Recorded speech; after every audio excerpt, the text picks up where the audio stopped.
All right. Well, good evening, everyone, and welcome to the monthly webinar. This is the first for me. You too, right, Crystal? First time doing a monthly webinar? First time for me, yep. First time. Well, thank you to the ladies who are joining us live. I kind of figured it would be a small group because we know most people are doing all sorts of Passover things. And I know my house is trashed right now for all sorts of reasons. And so we're thankful for the people who are here with us live. We're grateful for those who will sit back maybe after Passover and catch the recording. And we're just blessed to be here. Yes? Yes. Mm-hmm. Yes. Crystal, I don't know if everybody knows you. I mean, you're not necessarily new to the cafe, but you're kind of new to the team. Can you just kind of introduce yourself? Maybe just, give us a minute of who you are and maybe just a tiny bit of your story. I think I know a couple of people on here, but for all of you that are listening after the fact, I am Crystal, and I am a sojourner in a parable, trying to make it to the promised land. And I'm kind of an empty nester now. All of my children are grown, and I just have time to it's really a good season in my life right now. I just really love it. And there's a few testimonies that we all have when we walk to get as far as we've gotten right now. And I'm sure I'm going to be making a few more. Absolutely.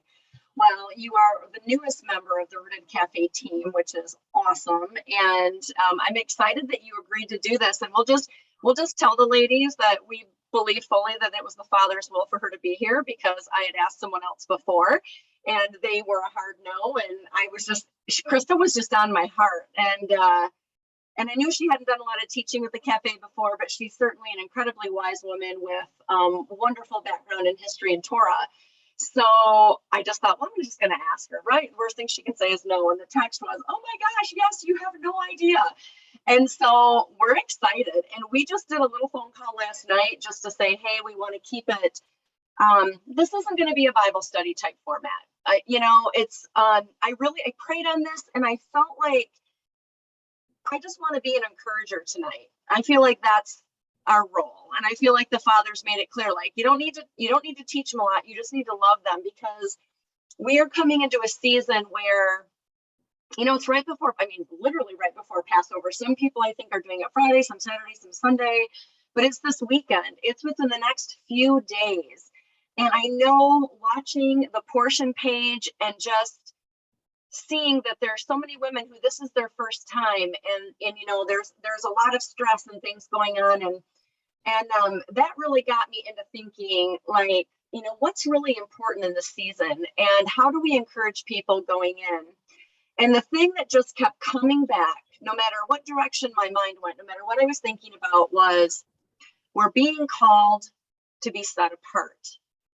And what does that actually mean today? Because, okay, Crystal, let's just give them, can we just go right away to this whole, what we used to think was accurate in scripture, but is not in John? Can we just do that? You want to jump that far, that fast?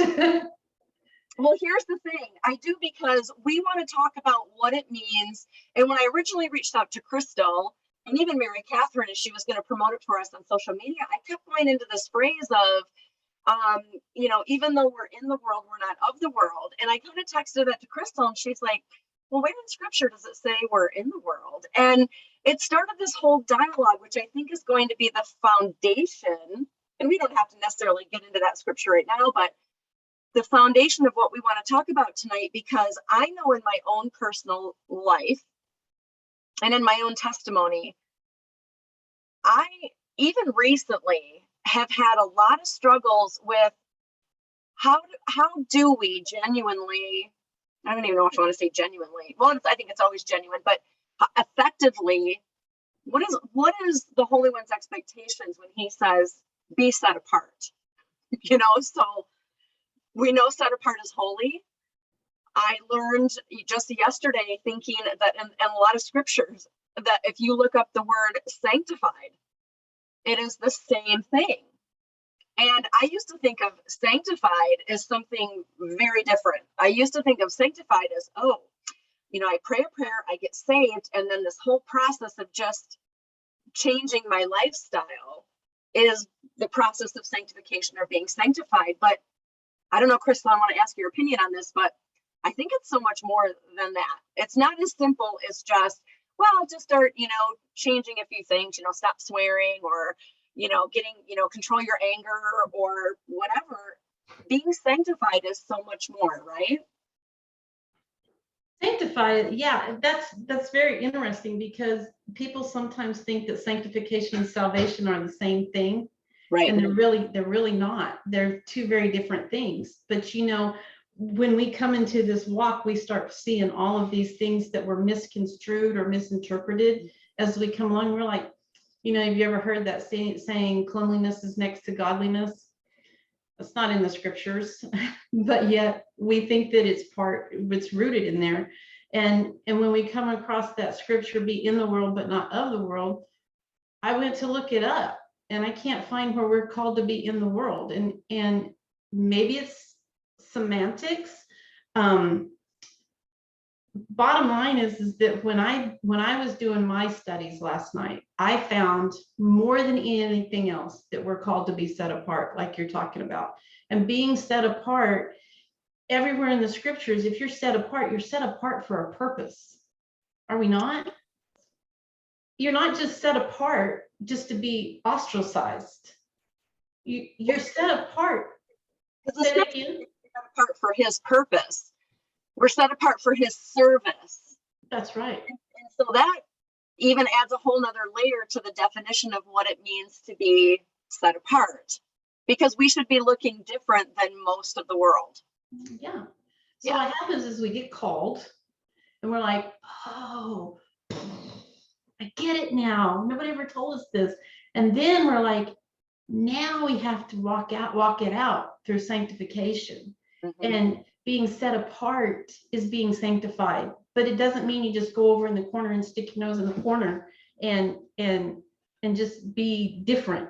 You're called to be set apart so that you can walk it out. And he says in Corinthians, come out from amongst them and be separate for good works. We're supposed to do it for good works. And what are the good works? The good works were what he planned before time began. But what were the works that he planned before time began? The Moedims, the set apart times. Yes. Torah. Yes. And so we are called to be set apart. We're called to create that little sacred space in our existence. And that sacred space needs to be filled with the Ruach HaKodesh, the breath of God, in our bubble and in our space. And what does that mean? So now you've brought up, we're to be sanctified and set apart. Okay, that brings up more questions than it does answers, doesn't it? It does.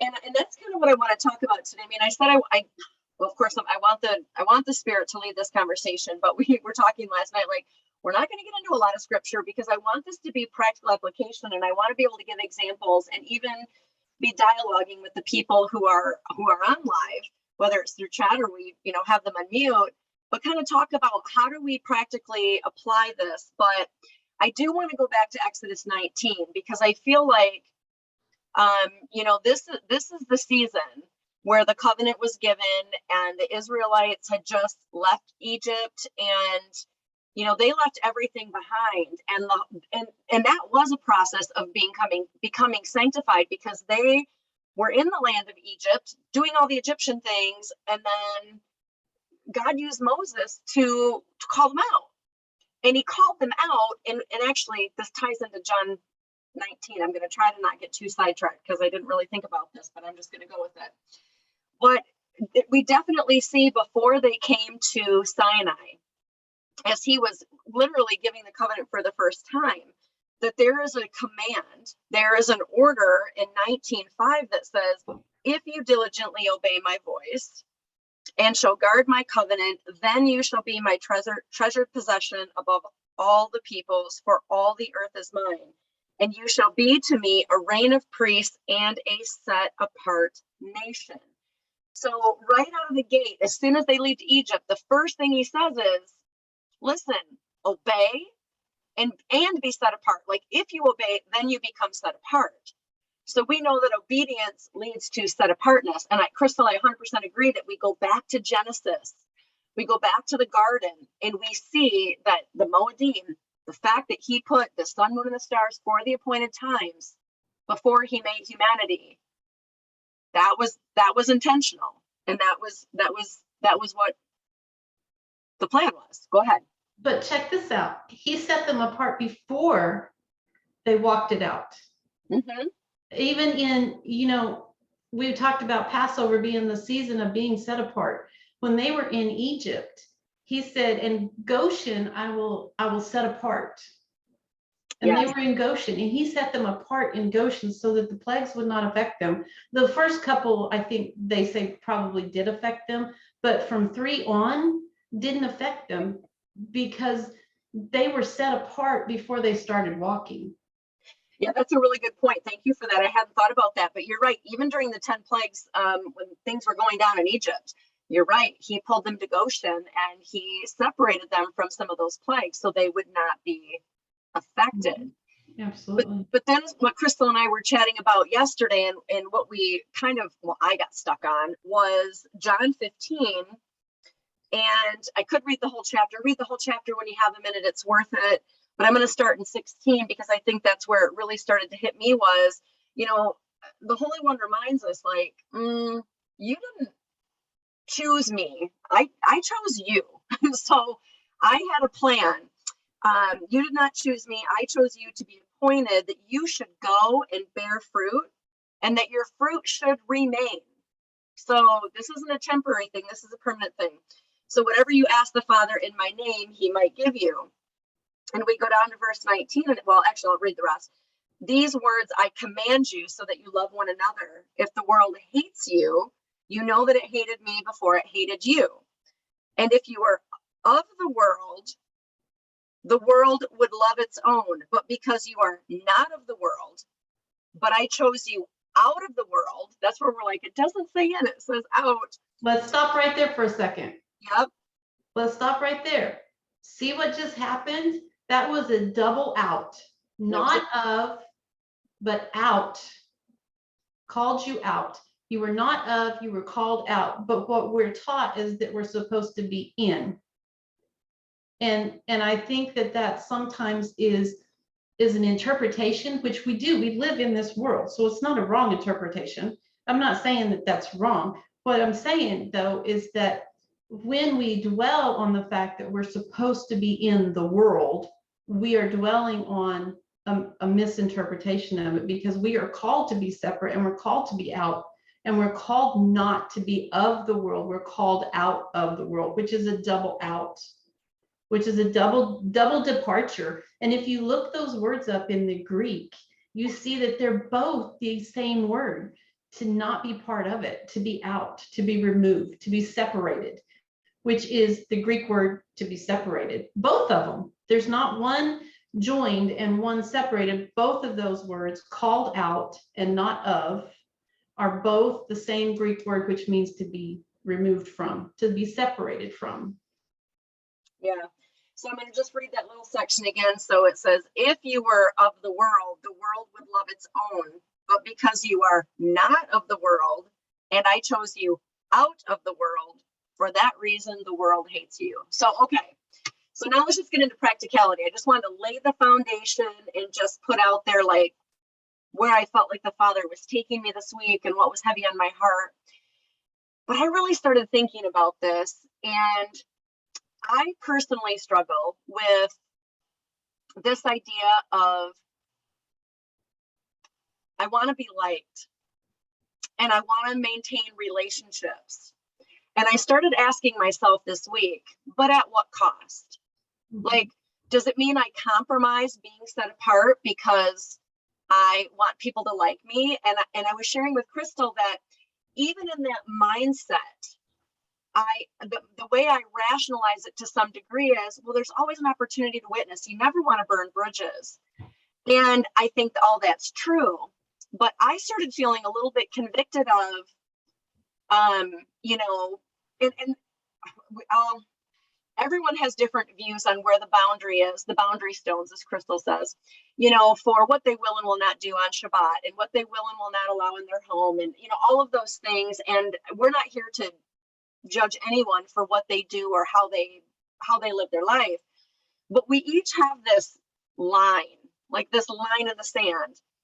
And how close do we come to the line, or even step over the line at times, and compromise what the Holy One is asking of us just for the sake of maybe like keeping peace or whatever.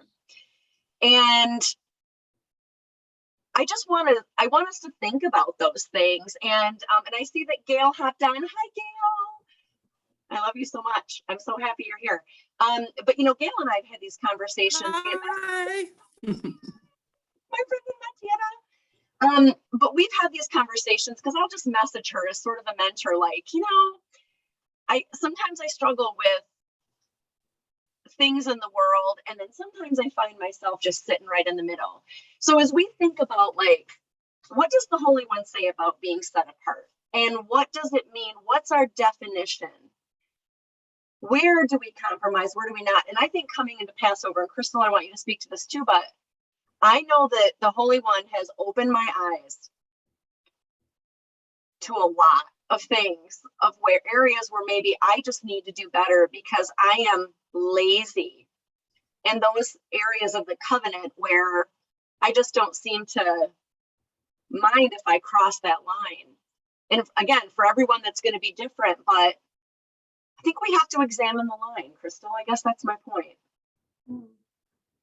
You know, what I picture here is my grandbaby coming to my house, right?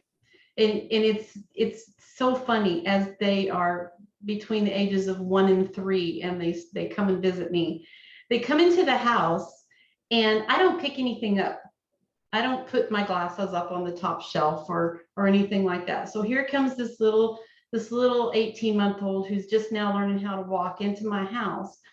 And they're going around, and they're looking, and they're touching things, and they're pulling things off. And mom's going around behind them going, no, don't touch. Oh yes, you can have this. And what are they doing? They're finding their boundary stones. They're finding where they can go and where they can't go within this house, within my home. There's this child that is coming in here with this unfamiliar place, and they're feeling around. And you know, I had my little 2-year-old came in and took my nice glass off my shelf and dropped it and broke it. Okay, so it's broken, you know, and we came over and we grabbed the baby, we moved the baby, we cleaned up the mess, but it was a materialistic thing, you know, and they learned from it. And are we not that way as we are women coming into the Torah for the first time? Are we not going into our Father's house or our Abba's house, and we're looking around and we're going, this is a mansion and it's filled with treasures. Can I touch this? Can I move this? Can I play with this? And there's some things that my little grandbaby can't play with. And there are some things that are precious that have a purpose. And then there are other things that are specifically theirs that they have freedom to play with. And when we come into the Torah as women, we are walking into strange territory, and we don't know what we can touch and what we can't. And we have to have grace for each other as we find our way through the mansion of our Father's house. It is a beautiful place. And we're going to find out that we're going to touch things that we shouldn't have touched, or done things that we shouldn't have done, or that things that we think we can't touch, we really can. And it's okay to feel it out. That's our journey. That's our journey. I love that whole like concept of like feeling it out, because, you know, one of the things that I think is really important is that, you know, we're all walking different journeys, and we all feel different convictions on how we should handle certain things and do things. But, you know, I was chatting earlier this week with the guy that he kind of heads our fellowship, I guess. I mean, we've got 4 or 5 men that kind of oversee the fellowship, but he's the primary person that started it years ago. And he said, you know, he was encouraging me to not do something that I was doing, and he had his reasons and he was biblically explaining it. But he said something to me that really resonated. He said, but I don't want you to do it because I told you to do it. You take it to the Father and you let the Father convict you, right? Because I don't know that I'm right and I don't want to mislead you, but I know that I'm feeling convicted to do X. And I was asking him about it, actually. He didn't just approach me out of the blue, but I was asking him, like, well, what about this? And, what are your thoughts? And so I was kind of probing him a little bit, and we don't align. And he was explaining his rationale, but the whole idea was, well, why don't you take it to the Father? Because we never want to push necessarily what we're convicted on other people.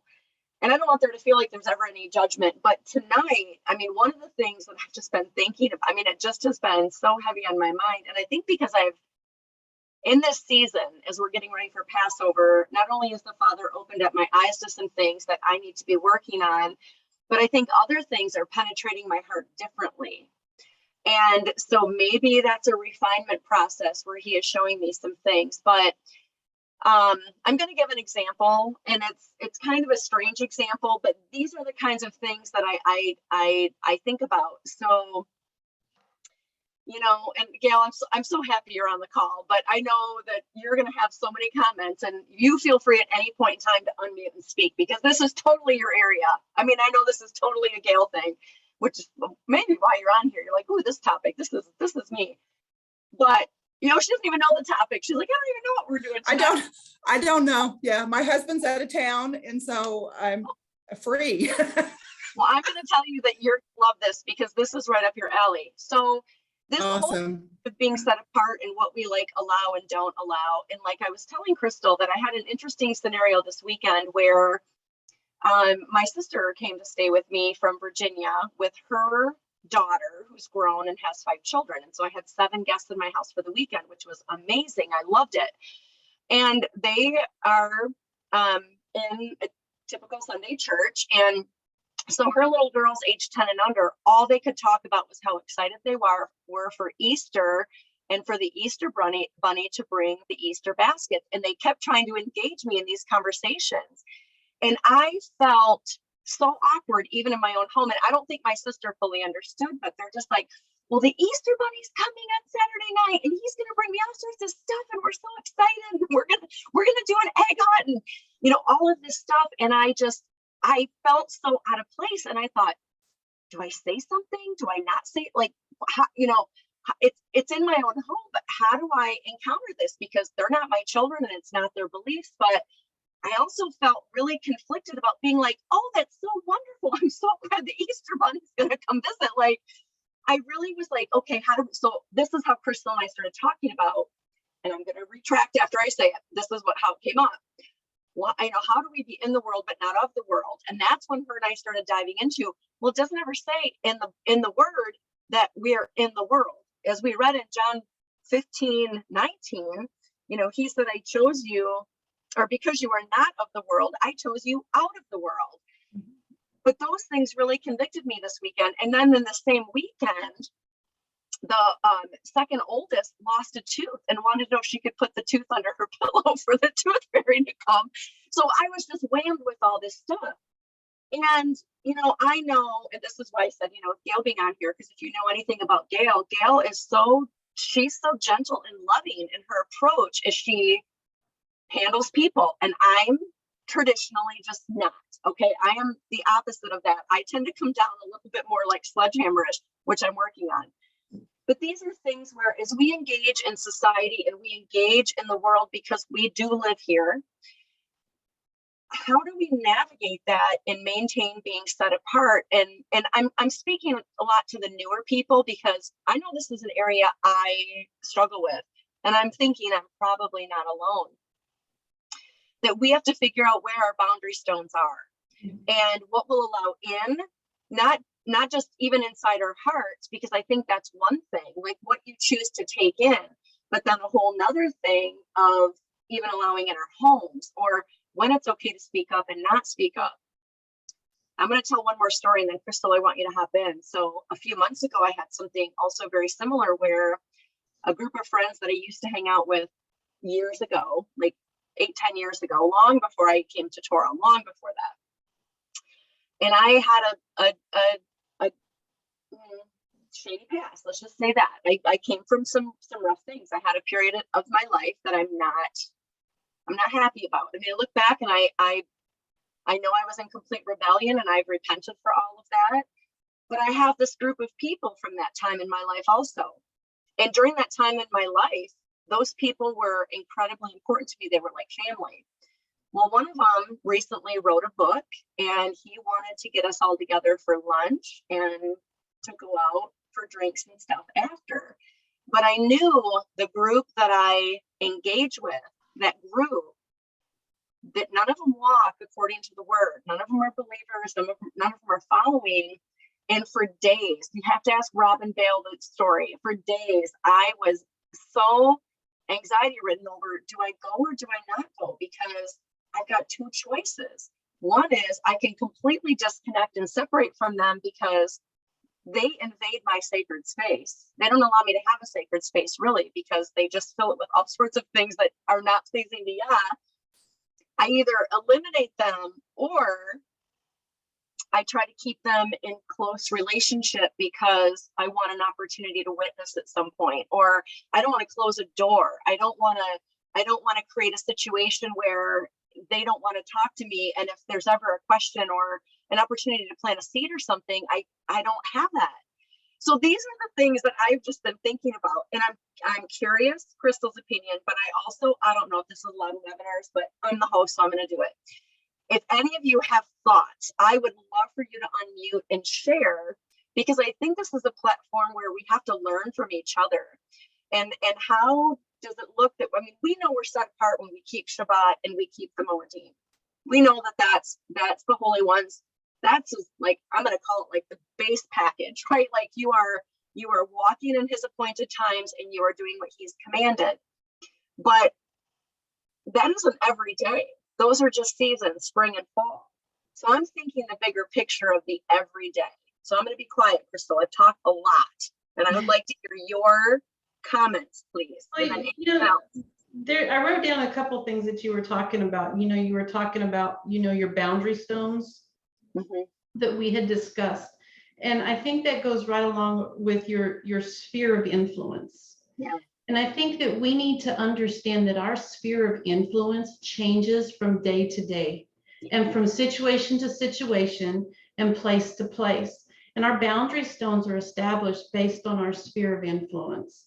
And sometimes, if I was just use an example, what I mean by that is there are times when with my spouse, okay, he was not walking Torah for a while.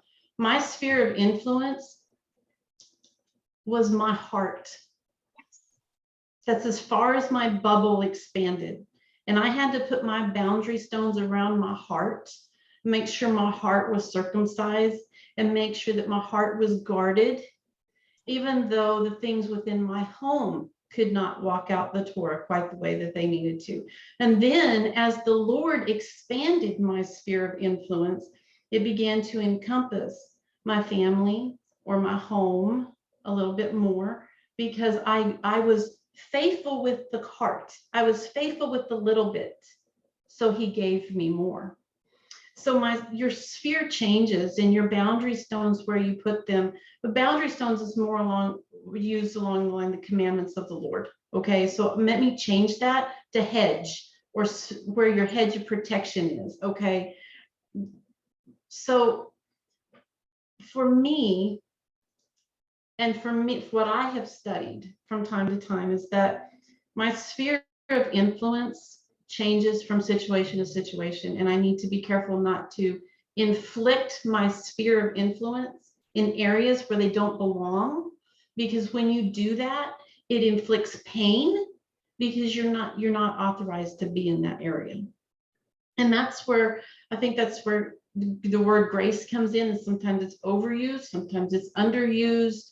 But we have to know when where we have to stop, where our influence stops. And does that mean that we don't have influence even though it's not in our sphere? Of course, people look at our sphere from outside and look in and see, and they see what we do. Yeah, and you've said a couple of things that I want to comment on. And the first one is, you're right, it's 100% about the heart. And I'm also was thinking about my story, and it totally ties into your introduction with when your 18-month-old grandchild comes to your house. And Annie asked, what did you do? And I will share that this is one of those moments where I went to touch the fire. And I went to the lunch, I engaged. And when I was there, my spirit was really kind of grieved, but it was grieved because, one, it reminded me, and I'll probably get emotional when I talk about this, but it reminded me of how much rebellion I was living in to be back in that sphere of people. And just a lot of them haven't changed, and they're still doing the same things, and they're still in that sphere. And I know that I was sitting there. So we went to lunch at a restaurant, and then we went across the street, and it was just a little pub type place, whatever. And we were going to celebrate with champagne and whatnot. And, they were just talking about things that have just made me uncomfortable. And I know that they knew my situation, like they know what I walk. And they're connected to me on Facebook and stuff. They're aware. They may not understand it, but they're aware. But towards the end, they had kind of commented like, let's do this again. It was really fun. And I just was very non-committal, because when I left, I got in the car, and I first thing I did was I just prayed and thanked the Holy One for just getting me through it. And I felt like, even though it was difficult, I was thankful that he almost opened my eyes to things that I don't really want in my life anymore. It was a good reminder. It was kind of like I touched something and I broke it, and I kind of learned I don't want to do that again, because it didn't feel good, So that was kind of how that particular situation ended. And I don't know, that is a new boundary for me, because one of the things we realize, and we learn this, I think it's in one of the Torah portions in Leviticus, like the first or second Torah portion, where they talk about, people getting placed outside the camp. And, we just kind of talk about, and I remember last year, the first time I heard that Torah portion, the thing that I thought was, okay, who I let sit at my table and who is in my immediate camp, those are the people who are going to build me up and keep me accountable. Those are the people that need to be there. And some people just need to be outside my camp. And sometimes maybe I don't even belong in my own camp. And I know Charlie always says that, I have to be outside my camp. But I'm just thinking, I remember last year very much feeling like, and I think that this was even something maybe Charlie and Brenda said last year in the Torah portion, was, who's sitting at your table? Who's feeding you? Whose food are you eating? What, because that's where your most intimate circle is. And I think that that's really important for us to protect, is that inner circle. And like you said this too, Crystal, constantly evaluating, because it's constantly changing who's at your table. My husband and I were talking at dinner tonight, and it was such a great conversation, because we were talking about other people who maybe wanted to come into the circle. And I just looked at my husband and I said, I'm so happy with my circle right now. I couldn't be more pleased with the people that the Holy One has placed in my immediate circle that love me and will hold me accountable, but they're also good influences, because they're women of wisdom, and they're women who have knowledge and love the Father and love Yeshua. And that needs to be my foundation. Obviously scripture needs foundation, but we're talking about relationships here. How do we begin the world? Right. And I think that that's constantly evaluating that is important. It is, but we have to be careful, okay? Because I'm going to tell you about one relationship that is not justified to be put outside the camp because of the Torah, and that's the relationship with our spouse. Okay, we will come across people like your friends, and we will come across acquaintances that we have basically outgrown, and it's time to move on because we've changed, and they're not going to see our fruit, and our fruit cannot remain. But when we come into the Torah, and this happens a lot, and it happened to me, and I see it over and over again. I'll just tell you, I'll tell you how the Lord spoke to me through all of this. Okay. I came into the Torah and I was like blown away at the magnitude of the life that is found within the covenant of our Father. Hallelujah. And here I am sending my husband these messages. He's deployed at the time, and I'm sending him these messages. Wow, look what I've done. And I became this blowtorch. I wasn't no flickering flame, you know, when you're on fire for the Lord. And he wasn't there. And so he wasn't keeping up with me, so to speak, right? And so I began to think, well, maybe we're unequally yoked and all this other stuff. Maybe we've grown apart. And I'll tell you what the Lord said to me. He said, Numbers chapter 5, Nicanor gate. Okay. He said, he showed me where, first of all, the one principle that we all need to understand is you can never use his covenant to destroy a covenant. Okay, if we think that coming into covenant with our Father with a circumcised heart is justification for destroying another covenant, I'm talking about a healthy relationship. I'm not talking about an abusive relationship. We're just talking about our relationship with the Lord. The Lord does not want us to use his Torah as the axe that cuts between the covenant of the bond between us and our husbands. He doesn't want us to use his name in that way. And when we look at Numbers chapter 5, see if I'm going to go. Yeah, I'm there. I turned to it because I want you to show me that verse. Numbers chapter 5 is the trial of the Nicanor gate. It's the trial of bitter water where the woman is accused of adultery. Okay. And when she is accused by her husband of adultery, she has to go to this gate. And she stands before the gate and she lets down her hair. And the root word for that is weakness.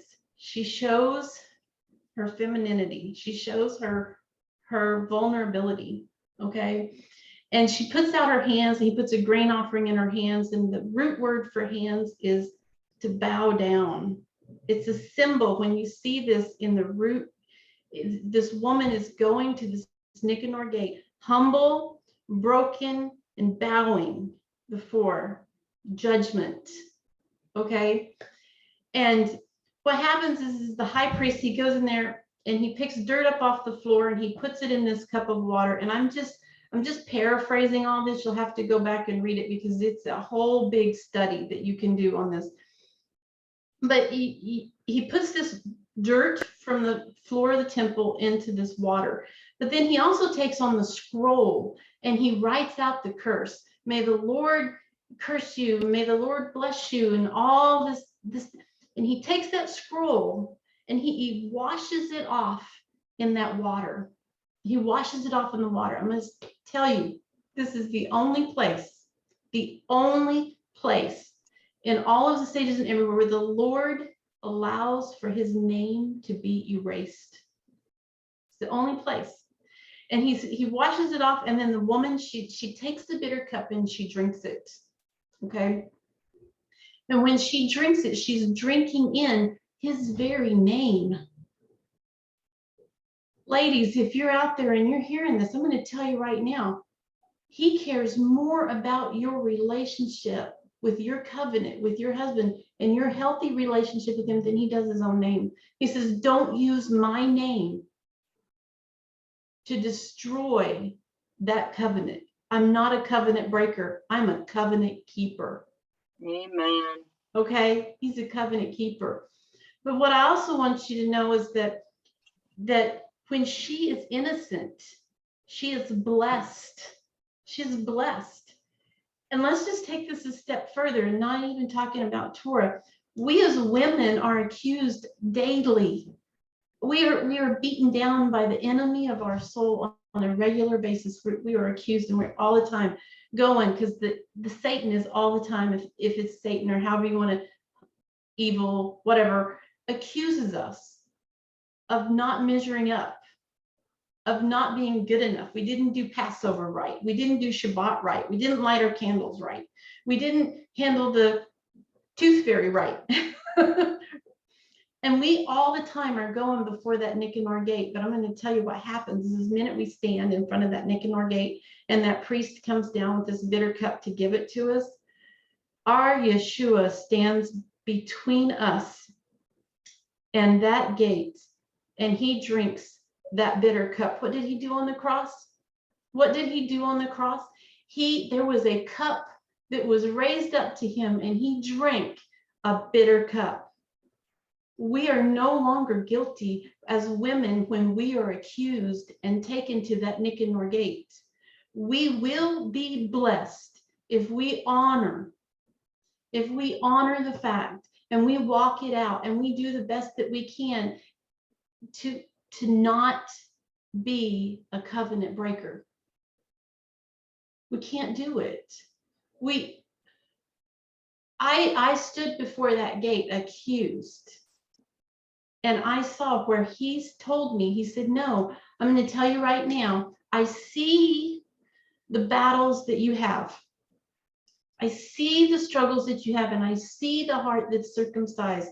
I see the heart that's for me, and I see where you are having to walk out because your sphere is no bigger than this little heart right here. That's all the influence you have. And you're just trying the best that you can. And when you're going out and you're doing things in love with your spouse or with your family that are not there, and in your heart, you're saying, God, I don't want to do this.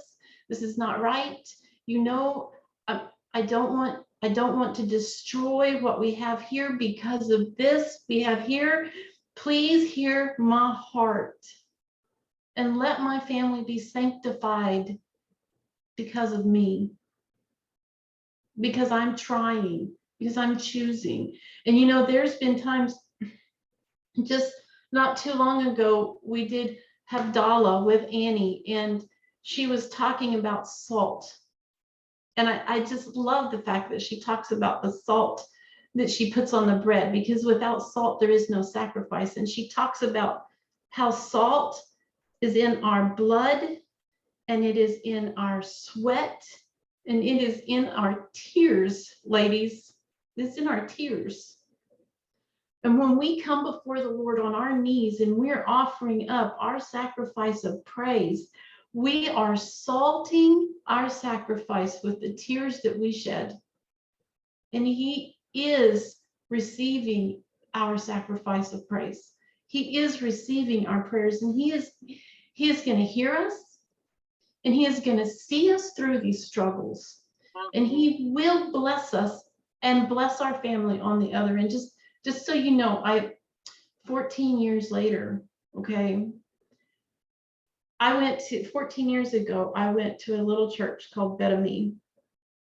Been there one time without my husband, because he was gone at the time. And I sat at a table, the Shabbat table of Charles and Miriam.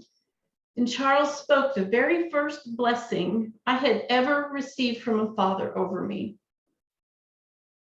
And I was chosen, and I was set apart. I didn't know when I left there I was going to have to walk through a desert for 14 years. You know, I didn't know what that meant.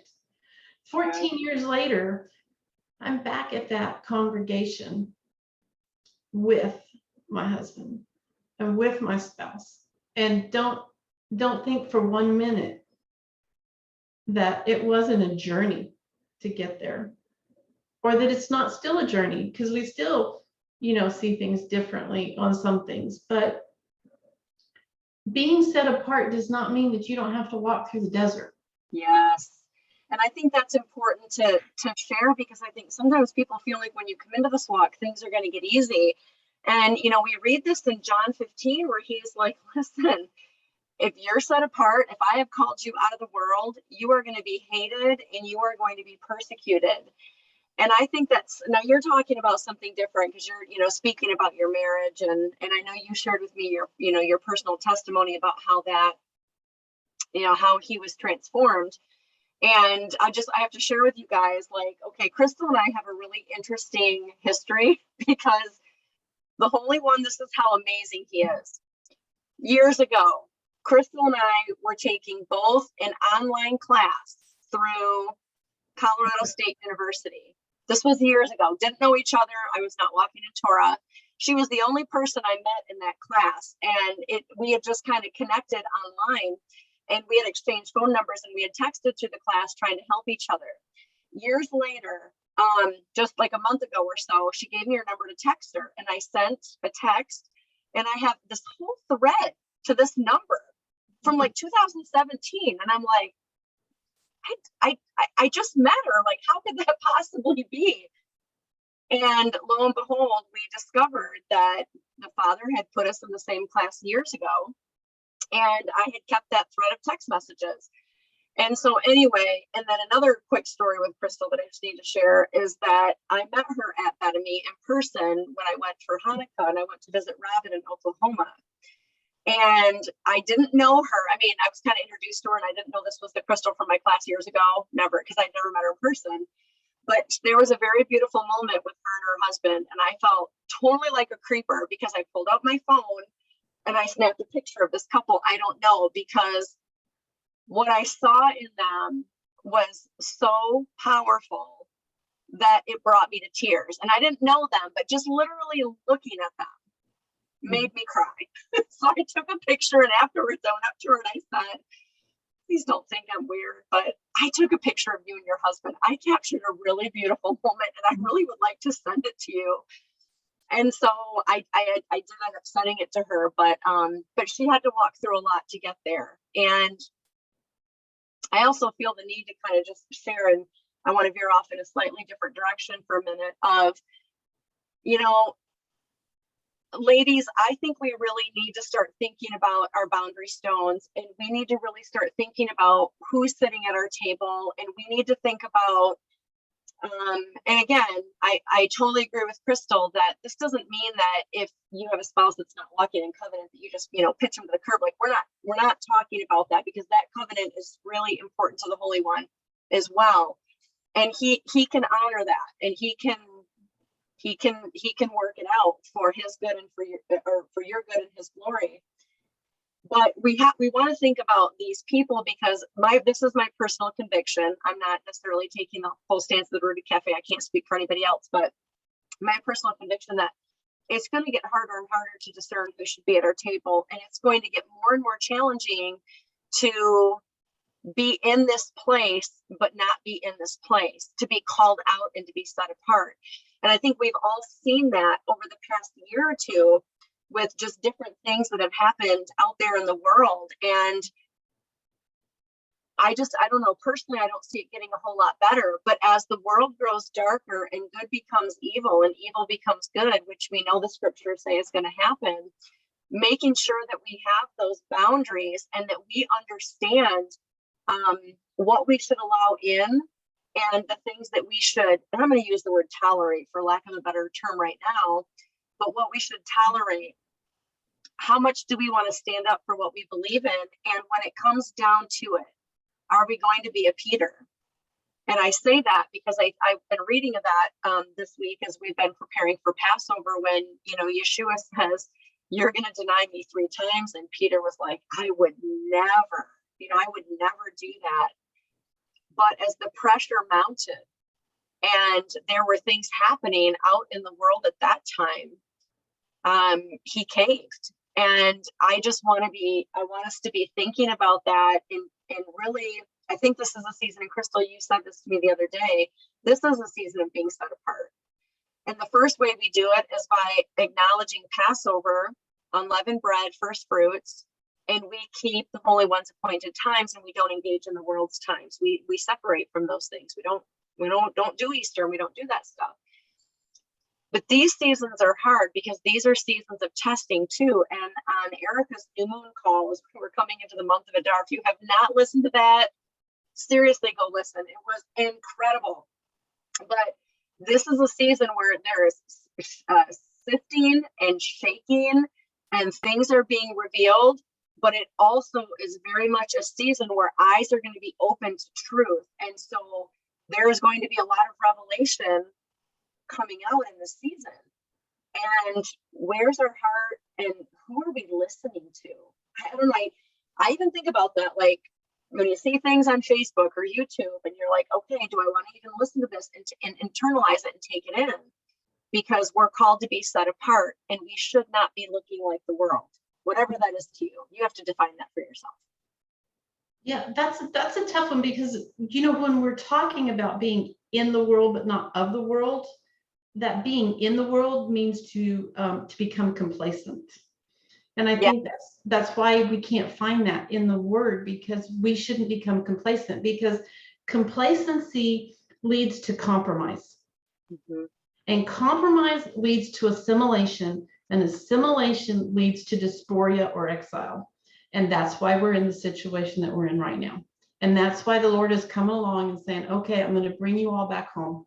And that's why, you know, when I was doing the research and the reading up prior to this, and I saw that song, you know, I'm going to bring you all back home, daughters of Zion, because he is pulling us out of exile so that we can disassimilate, so that we are no longer compromising and we are no longer complacent. He is taking it all back in reverse. We are in exile because we chose not to, you know, I'm going to use the example of the tooth fairy in your house, right? Here, how could you deal with that situation in a way, or how would I have dealt with it, right?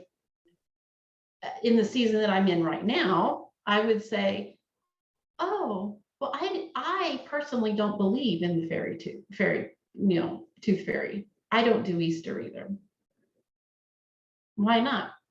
Oh, you ask why? You know.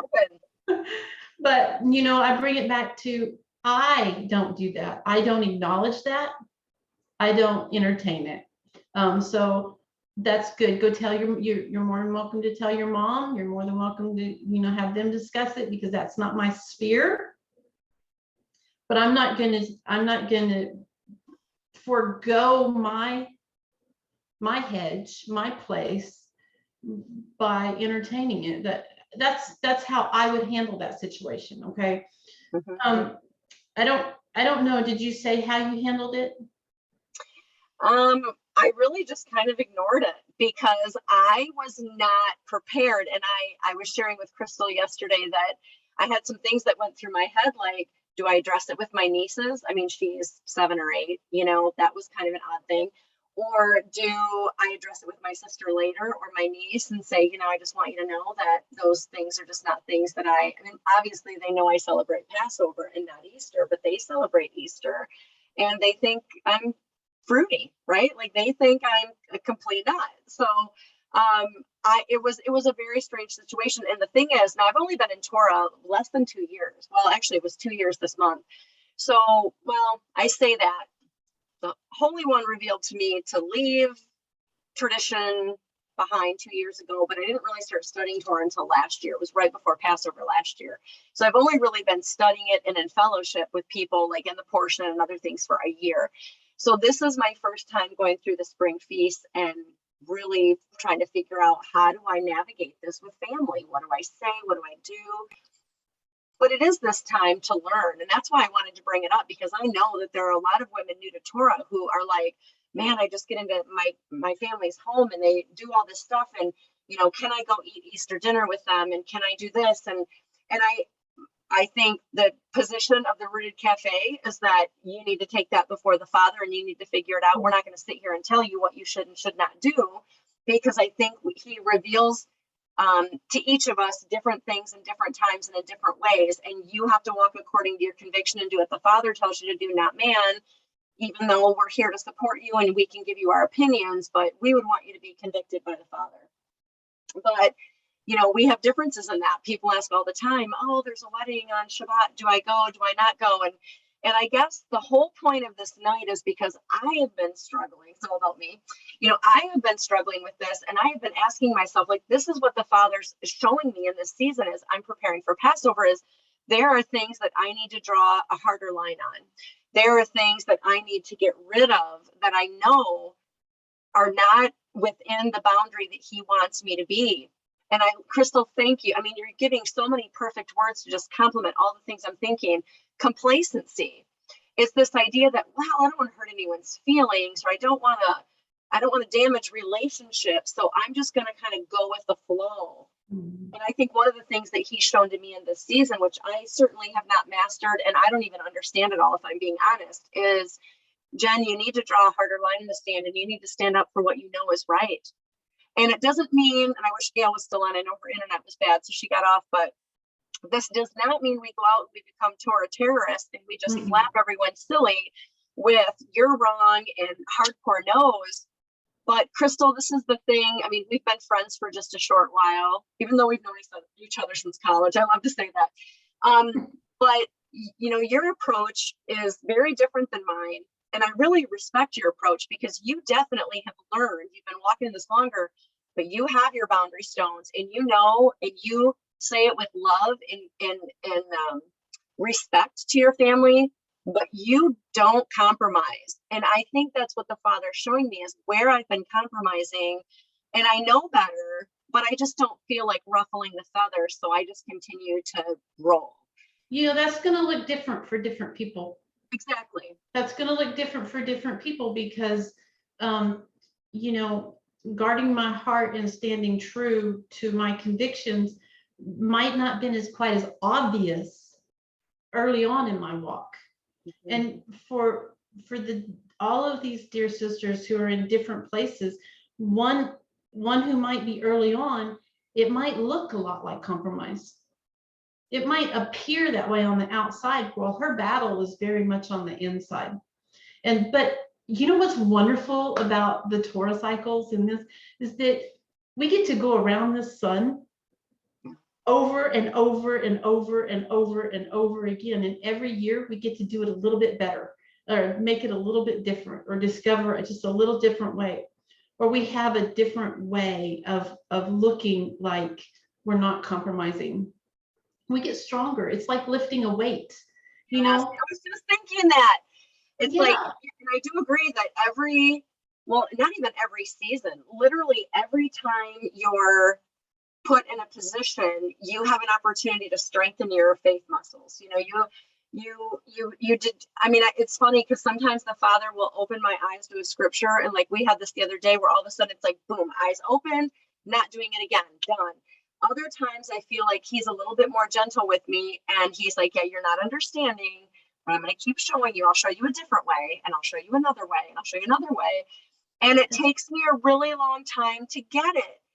And that's okay. But I think my conviction has been, I know he's asking me to do something different, but I'm kind of refusing it. Or I always say rebellion, because I believe that delayed obedience is still disobedience to the Father. So slow obey is no obey. Yeah.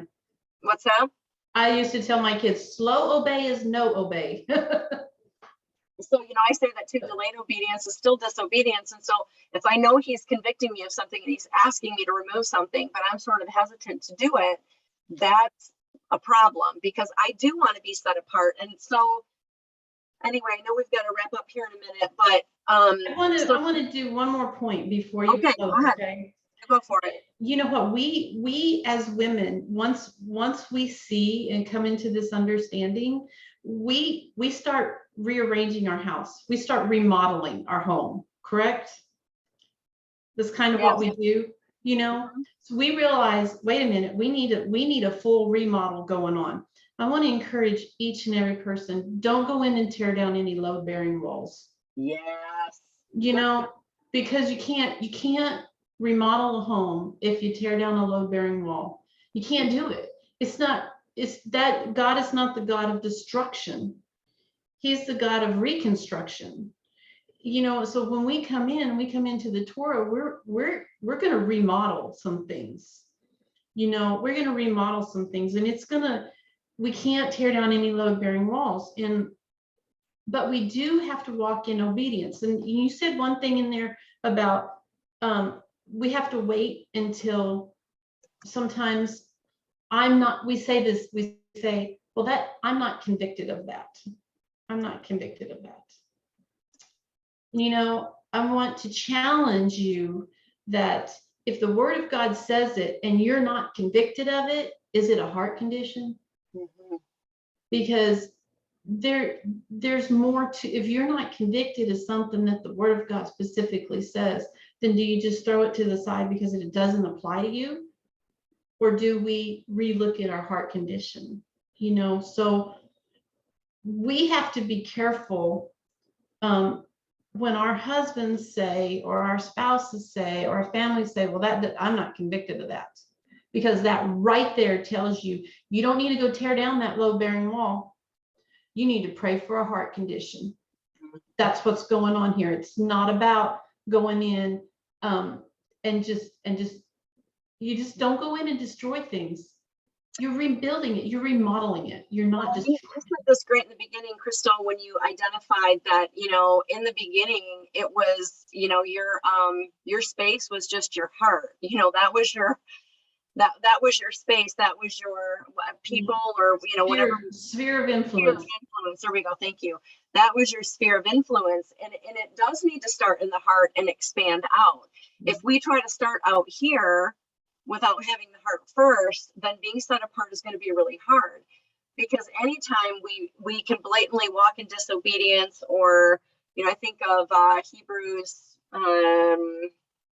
is it 10:26, or, but when it talks about, you know, if you knowingly know sin and you continue in it, then it's like trampling the Son of God underfoot. I'm totally paraphrasing, but it's something like that in Hebrews chapter 10. And I'm thinking about that, and I'm like, that's basically it. If your heart is circumcised, then the first thing you're going to do in your heart is, if you feel any level of conviction, well, okay, you're saying that not to necessarily use that term, but I'm going to tell you this, with interpretation of scripture, or the idea that, like, you know, and I'll use the, you know, Shabbat as example, where, you know, someone's like, oh, like, if I, you know, go to a shower, or I, you know, do something else, you know, I feel like it's honoring the Father because it's family, blah, blah, blah. And you've got other people who are like, yeah, no, absolutely don't go. Well, those people that feel like that they are representing the Holy One by going, and they're not causing people to work or do other things, whatever. I mean, I know there's a lot of rules that will go into that, but, you know, there's two different convictions about what is right. And if the Father hasn't laid it on that person's heart to say, don't go, or it's okay to go to a shower, then those people have to do what the Father convicts, because ultimately being set apart is being led by his word, and being led by, I don't want to keep using the word conviction, but being led by what he's telling you to do. Like, you know, in your heart has been circumcised. And sometimes we even like to use the term heart, because the heart is deceitful, right? Like the heart. But I think you all get what I'm saying. I think y'all understand. Let's go back to what Misty said a couple webinars ago, you know, and I've known this before, but we, even in the Shema, we're told to write the words on our heart, right? Why do we not write them in our heart? We write them on our heart, not in our heart, because we don't have the ability to put the words in our own heart. What makes us think we can put it in somebody else's? But what happens when your heart becomes circumcised? It becomes exposed, it becomes cut, it becomes open to things getting in, right?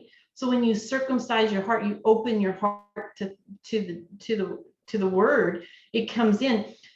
We cannot be convicted until we write it on our hearts, and then our hearts become circumcised. So when somebody says they're not convicted, it's probably because they haven't either done the study to write it on their heart, or their heart's not circumcised, if it is a commandment.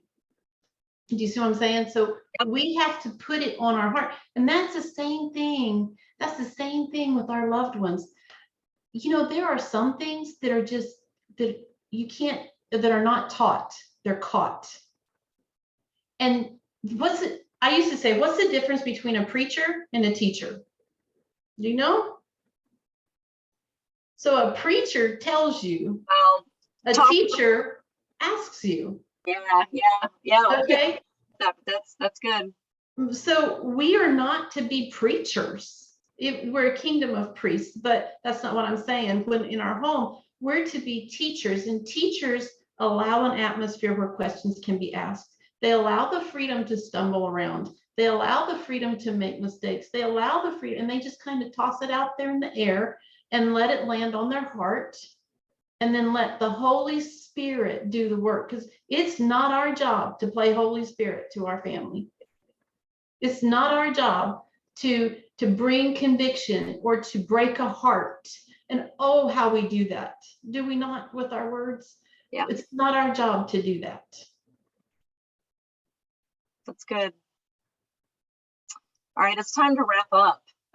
So I don't know if I want to add anything to what you just said, because it was a good end. Oh, Ladies, just, I guess, okay, a couple of things. Well, for people watching this on the recording later, it might be too late, but next week's tour portion is going to be on Monday at 3 o'clock. So I'll say that now for the people who are on the call or may listen before Monday. But as we're coming up to Passover this weekend and unleavened bread, I couldn't do next Thursday night because I was going to be gone, but we didn't want you to go a week without having a little love from your Rooted Cafe family. So Robin and I are going to be joined by Erica Deneve and Marcia Berryfield Phillips. And we're just going to do a fun little roundtable on fun Passover stories and unleavened bread and spring feasts, and just try to pour a little love into the women who maybe don't have fellowship that week or didn't have anywhere to go. We want to do that. So recording in case they have a question that they want to ask. You want me to do that? Okay. Thanks for joining us, everyone. But those of you on the line can hold on just for a minute.